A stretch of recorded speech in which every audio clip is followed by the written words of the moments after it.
It's Daniela at California Carnivores, and it is October in the nursery. And as you know, this is the time of year when the temperate plants start to go dormant. So let's take a look at what dormancy looks like in Sarracenia.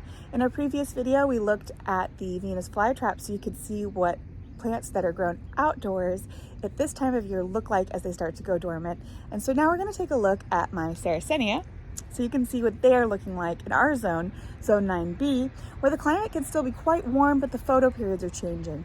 And that's enough to trigger dormancy in these plants. Remember that your zone, your area might be a little different, and so your plants might look a little more dormant or a little less dormant. But this will give you an idea of what is healthy and normal for dormancy, because sometimes it can be a little scary to watch these plants turn brown. All right, let's take a look. Here's a great example of what dormancy can look like and the range of what dormancy can look like this early in October. And again, this will change depending on where you are a little bit, and it'll also vary just a bit by species. Remember that plants like Flava and Oreophila go dormant a little earlier in the year, but then species like Leucophylla have beautiful pictures later in the year. So that can affect it a bit.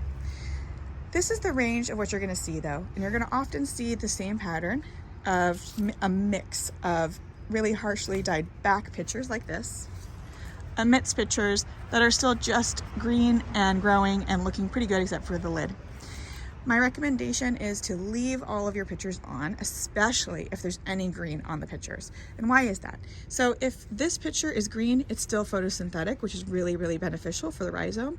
Also, if there's green on this picture, even if it's dyed back halfway, like this picture here, this part of the plant could still be digesting any bugs that are in it and giving those nutrients to the rhizome below.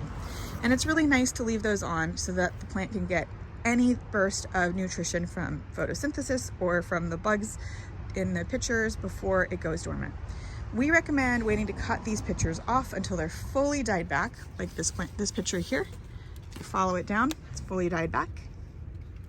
And wait until that's fully dyed back to cut that back. We usually wait until January to do this. You can do that sooner if you'd like. And if you're gonna do the bare root fridge method, definitely cut all the pictures off.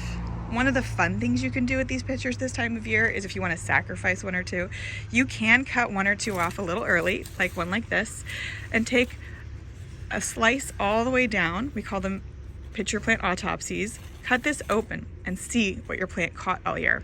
That's super fun. We often send these to schools for that. And actually, fun fact, when Peter was younger, he used to put little tiny plastic babies in the pictures for the kids to find because he thought it was just so funny for those kids to find some funny little thing in there. So this is what dormancy looks like this time of year. Really broad mix of things dyed back, things starting to die back, and things that look great. So don't freak out if this is what your plants look like. And just remember, they're gonna die back more, but try to find the beauty in the cycle of nature, because this is important for your plant, and there's a lot of beauty in this pattern of decay and then rebirth in the spring. All right, happy growing.